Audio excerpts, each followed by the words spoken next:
So, we have conservatives who are supposed to represent us conservatives here in America. And in your book, you mentioned conservatives rode into Washington after campaigning about it being a cesspool, only to discover to their amazement that it really is a hot tub.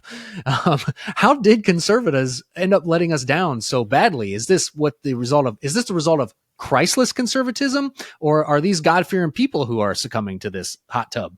Well, it's a little bit of both. I mean, sin is, very tempting to people, and Washington is the perfect place to entice people into all kinds of sin. Sometimes they always find your weakness. If it's sexual sin, then they'll tempt you sexually.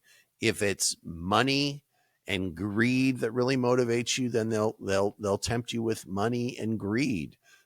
They'll give you whatever you want, so long as you will sell your soul to them. I spent 13 years in DC, and I remember when I was getting ready to leave, I said to my wife, who I've now been married to for 40 years, I said, I have to leave this town or I'm going to lose my soul. And I really felt that way, because it's like your soul dies of 1,000 cuts. And it happens to a lot of people.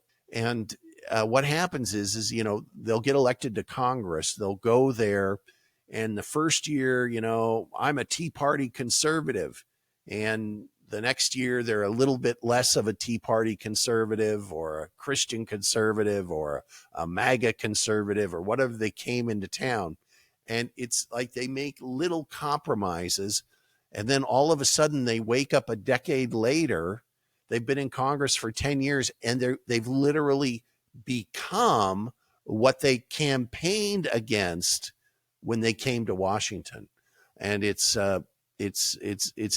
insidious, but it's the nature of the town, and it's ubiquitous. It's everywhere. I mean, sexual sin is outrageous. Members of Congress are engaged in,